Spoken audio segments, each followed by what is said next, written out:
expansion and renovation of our terminal lobby, we are meeting growing passenger demands. Charlotte is currently ranked as the 7th busiest airport in the world. Let that soak in a minute. In the world.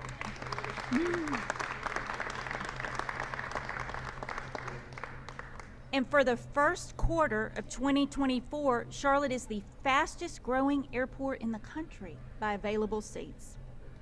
Charlotte saw record-breaking travel in 2023, serving 53.4 million passengers, 6% more than our record-breaking year of 2019.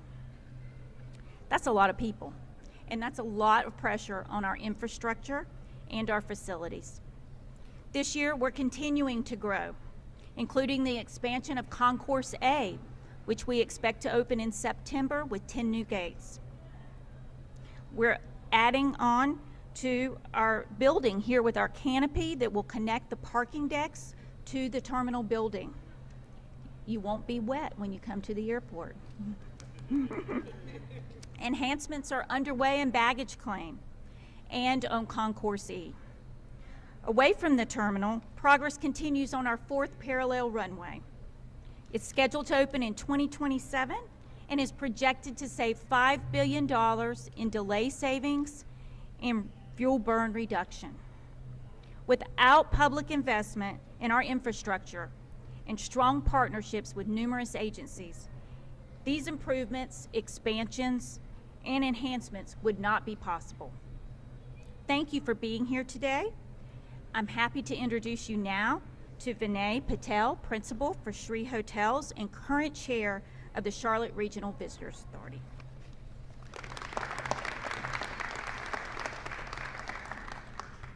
Thank you, Haley. As Haley mentioned, Vinay Patel with Shree Hotels. We're a hotel development and management company with 25 hotels in the Carolinas and Ohio, based here in Charlotte, formed in 1980. On behalf of the region's Business and Hospitality Committee, it is my honor to welcome Secretary Buttigieg to the Queen City for today's special announcement. I want to first thank all the leaders of the City of Charlotte and the state of North Carolina for their efforts in ensuring that we maintain our top rankings as one of the best places to do business and to visit. And we know we have that ranking in part because of Charlotte Douglas Airport. My first time at Charlotte Douglas that I can remember was in 1985 when I moved from the Fiji Islands to Charlotte, North Carolina on an Eastern Airlines flight. Boy, what a change. It has been amazing to see the growth, which in turn has spurred growth for the entire region. With more than 180 domestic destinations, 35 international destinations, and more than 750 flights every day, Charlotte Douglas connects the Charlotte region to the world. And no doubt about it, it is American Airlines' hub that makes this global connectivity possible for our region. That's a benefit to people who live in Charlotte region, and it makes the region an even more attractive place to do business and invest and grow. When our airport thrives, so does our community. Our vibrant and dynamic city now draws more than 30 million visitors annually, whether it's for business, conventions, concerts, arts and culture, or sports. 30 million people on a yearly basis. Charlotte was recently included in a Milken Institute's top 10 ranking of best economic performing cities in the US. The study's authors specifically noted the recovery, strength of the city's leisure and hospitality sector as contributing factors to the ranking. A healthy tourism sector raises the profile with visitors, showcases the community's hospitality, provides revenue to invest in our community, and creates a halo effect for broader economic development. The Charlotte region is also home to more than 1,000 international businesses, representing more than 40 countries. We know that a significant investment made in our airport's infrastructure, like what will be announced today, will keep Charlotte competitive and help elevate the city among the world's premier urban landscapes. Thank you, Mr. Secretary, for your leadership in providing long-needed infrastructure funding for U.S. airports, and by doing so, improving the passenger experiences and facilitating economic growth. Thank you very much.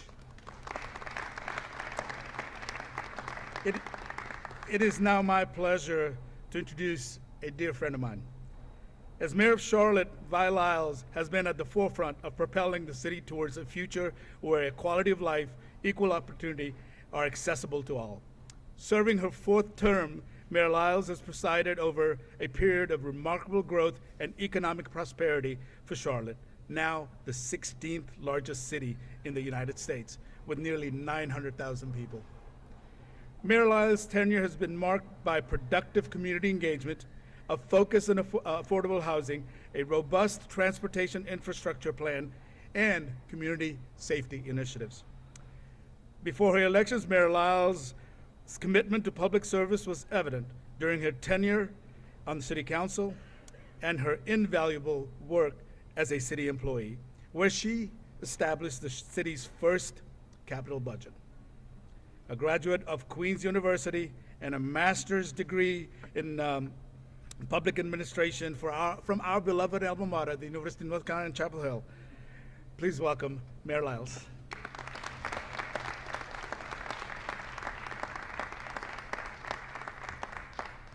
I was a little bit worried because I thought Vinay was trying to run for mayor. But I am Vi Lyles, and I am proud to be the mayor of this great city, and I'm joined here today by several members of our Charlotte City Council, and I would like the secretary to recognize you. Raise your hand if you're on the City Council. He's already met our city manager, who we know is exceptional in this community. So I am glad to be here at Charlotte Douglas International Airport, or as we say now, CLT. Now I'm still getting used to it, so it's going to take me a minute. But I want to thank Vinay. We're grateful for the hospitality sector in our community. I see a number of people representing our sports teams, our opportunities for our industries and our restaurants. All of that is here today. And so we just know that this is an important effort on your part to be here, Mr. Secretary. You know, last year we talked about this. We had a record-breaking room revenues and $5.12 billion in food and beverage revenue. That's incredible. Now, why is it incredible? Not because the food is good or the mattresses are soft, but it's because it is about jobs. It is about upward mobility. It is about opportunity.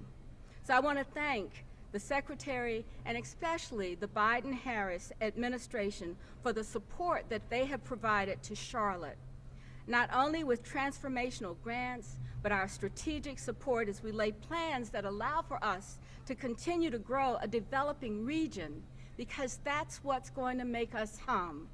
The regional aspect of what we can do and what this airport is so very important. It may be CLT Airport, but I want you to know the passenger load and the domestic around us is so very important, because businesses can locate different places, that people can live in different spaces in our community. We're much more than just an airport. All of us know that the economic importance of our airport cannot be overstated. Yes, it's important to move people to and from our region, but we know that there's more people than that coming through our airport. As Haley talks about how we're growing to accommodate all of the options that we will have to be successful. The airport is an economic driver for the Tar Heel State. According to the most recent North Carolina Department of Transportation Division report. American Airlines, page 8, arriving Atlanta customer Barbara Rivers. Barbara Rivers, please come to the American Airlines Special Service Desk across from gate C, Charlie 6. So, Mr. Secretary, I want you to know we leave no person behind. Barbara, please show up. Quickly, quickly. As I was saying, that our reports show that this airport has contributed $32 billion to the state's economy. in 2021. Now that's important because Charlotte, we want as a city and a region to contribute to the entire state. All of what we do is around the idea of collaboration with people to make our opportunities and success happen. So Charlotte is thriving, our airport is thriving, all of us are thriving as we sit here today. And we've earned the unofficial designation as the top economic driver in the region and in the Carolinas. But there's a reason for that. And I'm excited to be here to introduce a great part of that vision of what we've done across our state is for Charlotte to be both the backdrop of the Secretary's remarks today and also because of our wonderful governor, Roy Cooper. Now, I've gotten to know Roy Cooper very well over many years and have always appreciated his vision. But you know what I appreciate more about him? He stands up for the things and the values that we agree upon. Public education for our kids. The idea to increase teacher pay so that teachers can afford to really work in our city without having more jobs and more opportunities that way. And we can't forget that he helped repeal HB 2 to ensure that North Carolina is a leader in stability. He takes that on. He takes on climate change.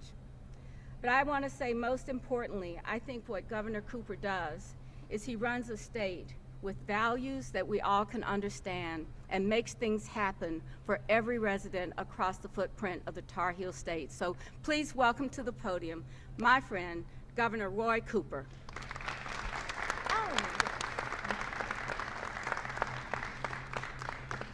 Well, good morning, Charlotte.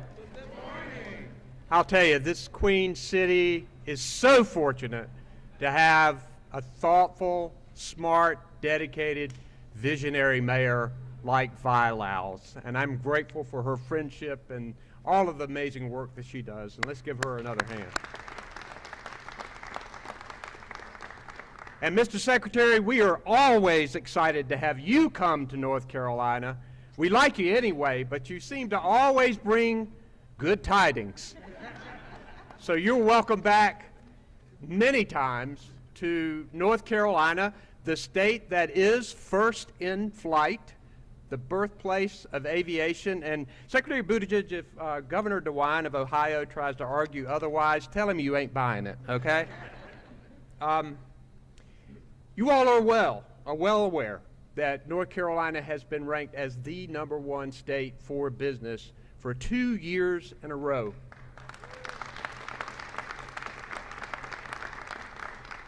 All of us here deserve credit for that, but I think most of the credit goes to our strong, dedicated, diverse, well-trained workforce, the people of North Carolina. But another important reason for us being so #1 in business is our transportation infrastructure. Getting people from one place to the next in the quickest, safest, cleanest, most convenient way is critical for all of us. And we're standing, as you've heard, in one of the greatest airports in the country, Charlotte Douglas. It's a hub with so many direct flights, fastest growing airport in the country.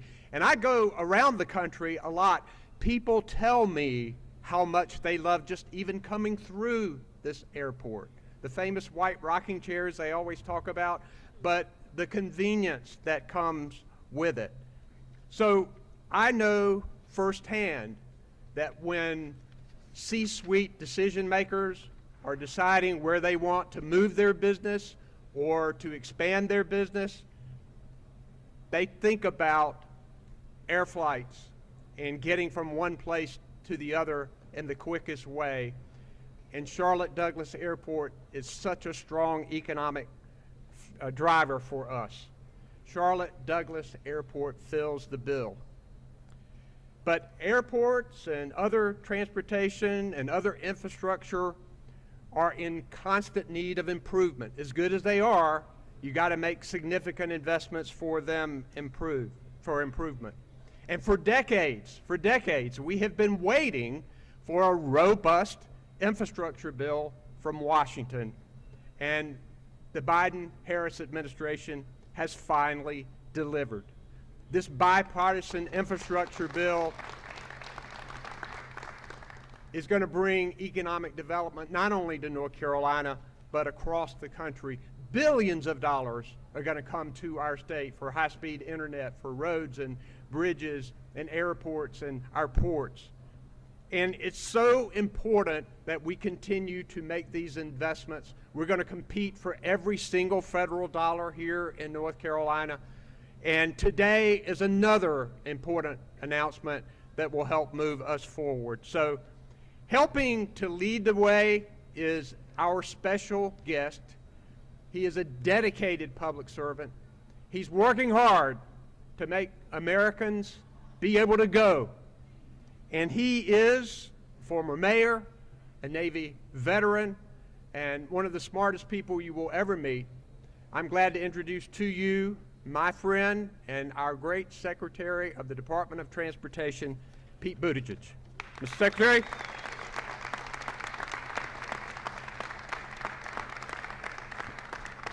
Well, good morning. Good afternoon, I guess it is now. Thank you. First of all, thank you so much, Governor. It's always a pleasure to be with you.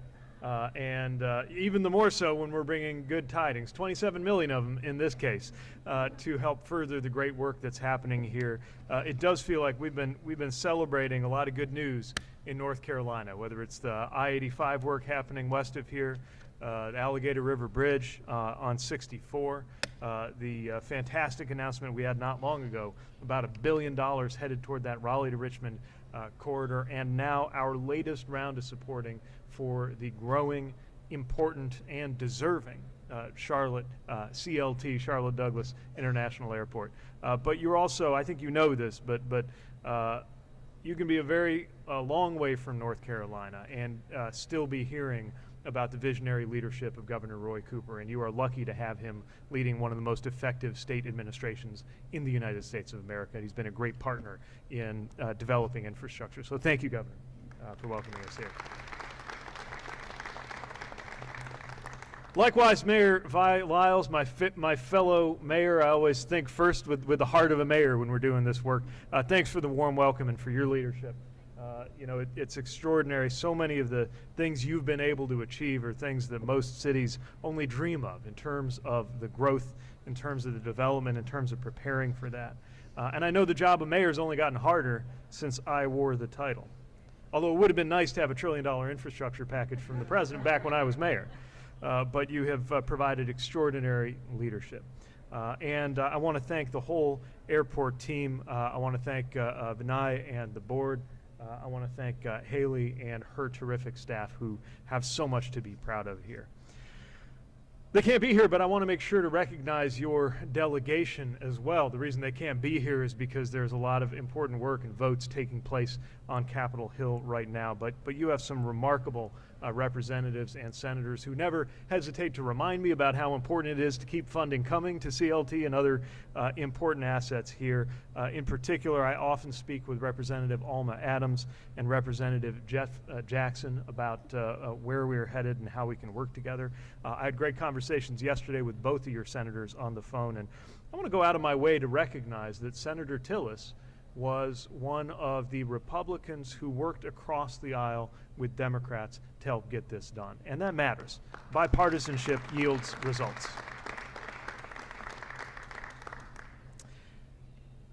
Every time I come to an airport, especially this part of the airport, before you get to security where there are hellos and goodbyes and reunions, I always find myself wondering, as each passenger goes by, what brings them here?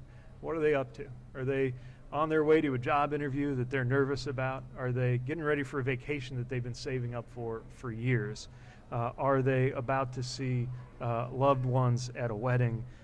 Or are they just in their weekly commute as frequent travelers?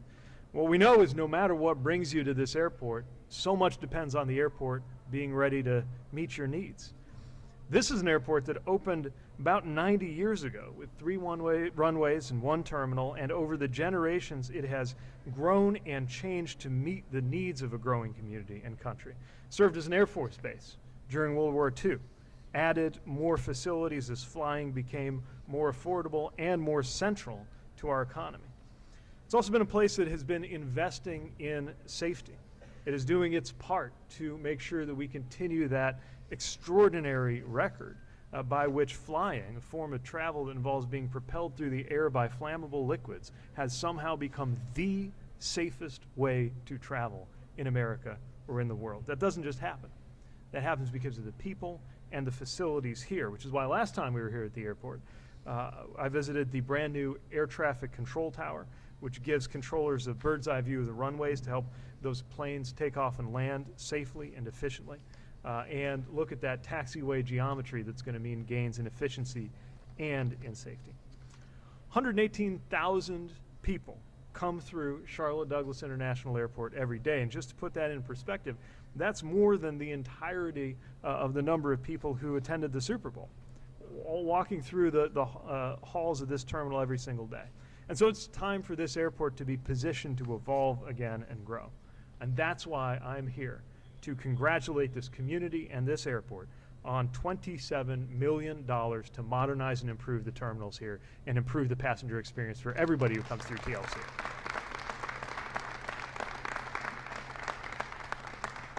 That funding is going to replace 16 outdated jet bridges with upgraded models so that the walk from your gate to your seat is more comfortable, you're breathing safe, filtered air, and it's one of those things where everything just needs to work. Look, I'll be honest, not even most of us infrastructure nerds don't get up in the morning thinking about jet bridges most of the time. But if your flight arrived on time, only for you to be waiting to get off of that plane because there's an issue with the jet bridge, you're thinking about nothing else until it gets solved. This team is working to make sure it never comes to that. And this builds on last year's $30 million airport terminal grant that's going to help expand the very, very busy Concourse E, and millions more to build the new taxiway that is nearly finished with its construction, which is no small feat, by the way, if you know how much earth needs to move in order to make that taxiway line up. And while we're here today celebrating this particular facility and grant, I want to note that this is one of 114 airports that we are improving with today's announcement alone. $1 billion going out around our country to airports from the largest hubs to small rural centers. And what they all have in common is people count on them. Some of the projects that we're announcing today will help build entirely new terminals or expand existing ones. Other ones are going to deliver long overdue upgrades to baggage systems, expand capacity and add gates, fix those air traffic control towers, improve security screening processes, better connect to public transit, and make air travel easier for travelers with disabilities. Though I am tempted, I will not recite all 114 project descriptions. But I do want to give you a flavor of the range of the work that we're doing.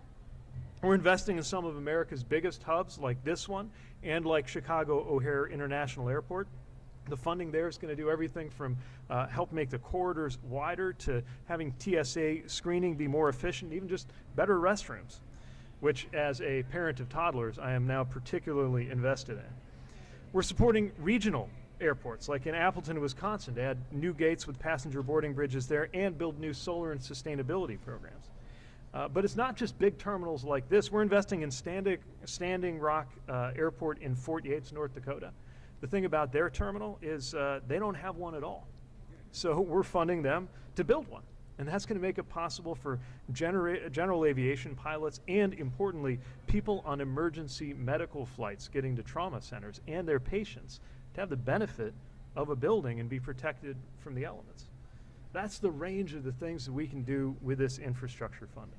And that's just aviation. Across the board, we're advancing 46,000 infrastructure projects and counting.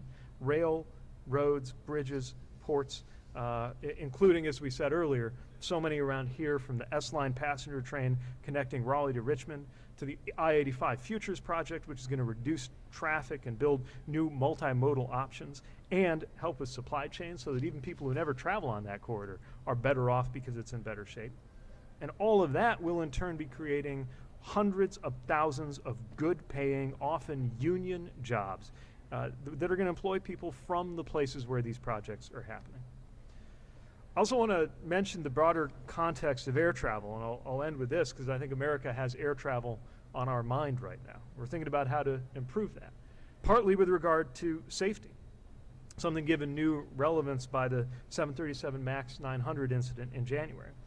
And so our work has been not only to improve the comfort of our airports, but to invest in strengthening safety and in performance to make sure that there is the right kind of consumer protection to hold airlines accountable for taking care of their passengers.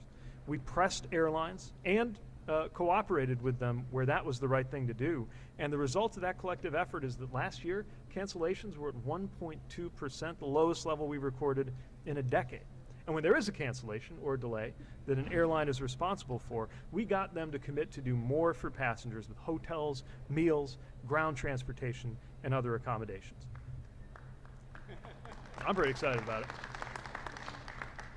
And when the airlines don't do the right thing, we have set new records in the toughness of our penalties and helped get billions of dollars in refunds back to passengers. And I want you to know we're continuing that work. And that's going to include finalizing regulations for better transparency on ticket prices, timely refunds, compensation for canceled or delayed flights, and another thing that has become newly important to me as a parent of toddlers, making sure nobody has to pay just to sit next to their kids.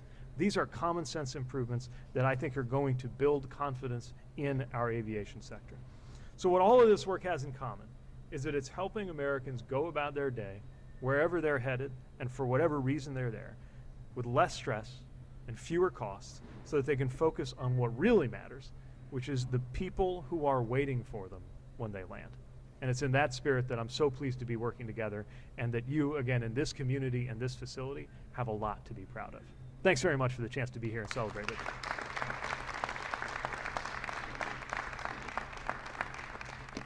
And with that, I think we're going to take a few reporter questions. My colleague Kate from the DOT is going to quarterback that.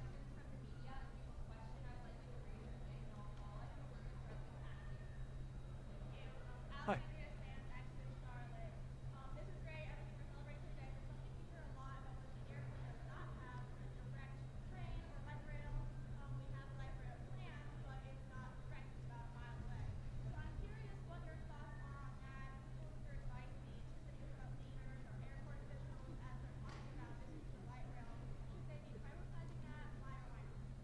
So I think Charlotte is a city that has demonstrated that you don't have to be a Manhattan or a Washington, D.C. to have excellent public transit and to need transit and benefit from it. That cities that are large but more middle density compared to a Manhattan are just as likely to be well served by transit. Now, in the bigger picture, America, frankly, does not do as good a job as many other countries of connecting transit systems to the airport experience, and we want to work on that. There are a number of issues that have stood in our way. Some of them are down to just the legal eligibilities for different forms of funding. But we have found, at least under certain circumstances, that this airport terminal program that we're announcing today can be one of many sources to help. And I would also note that through the President's infrastructure package, we've got more federal funding going to transit than at any time in U.S. history. It doesn't mean this will be easy, and every community will have its own vision, but I just want to emphasize we are pro-transit, and we'll all be better off when our airports better connect to transit systems, which today in the United States, very few of them do. I don't know if there's anything else that anyone else might want to add in? We're working on it. All right. Mayor's working on it. But yeah, we're certainly eager to help in those efforts and to team up with cities and states that are trying to get that done.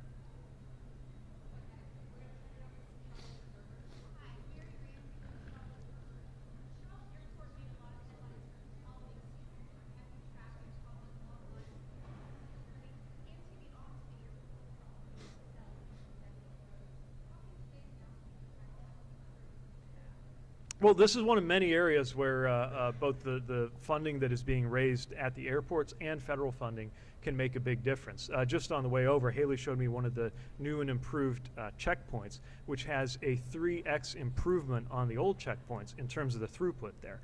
It's especially important right now as we're doing a lot of terminal investments to take account of the fact that the vast majority of U.S. airports were built pre-9/11 when there was a completely different setup for how security would work. And so airports have had to adapt to that, but this funding can certainly help.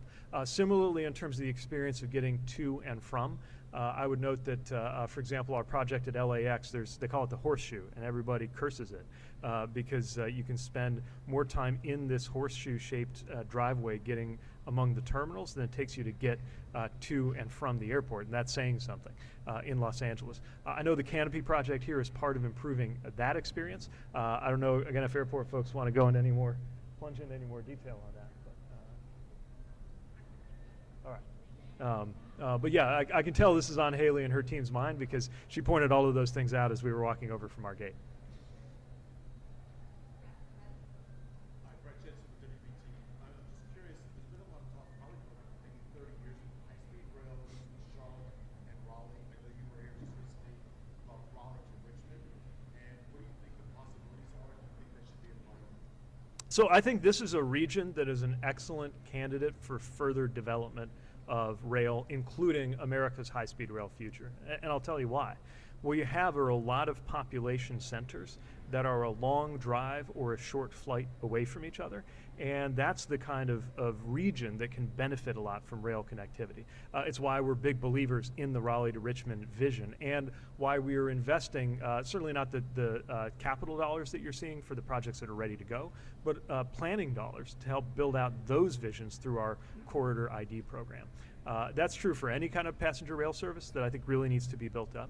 But we also envision a bright future for high-speed rail and some of the first projects to take shape, namely the Las Vegas to Southern California project and California high-speed rail, I think can demonstrate that we can have high-speed on U.S. soil just as good as they do in Asia or Europe if we fund it. And I think once Americans see that, there's going to be no going back, and it will be really demanded from coast to coast.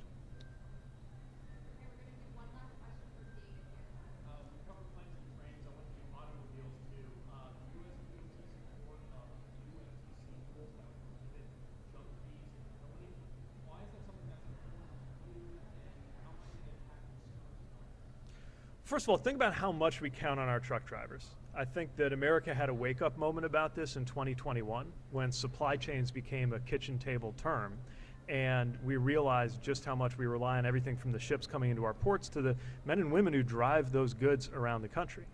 It's a critically important job and a tough job. Now, the reason I mention that is because a lot of truck drivers are economically vulnerable. I mean, if you're not driving, if that truck isn't moving, you're not earning your living. And so you're particularly vulnerable if your truck gets towed.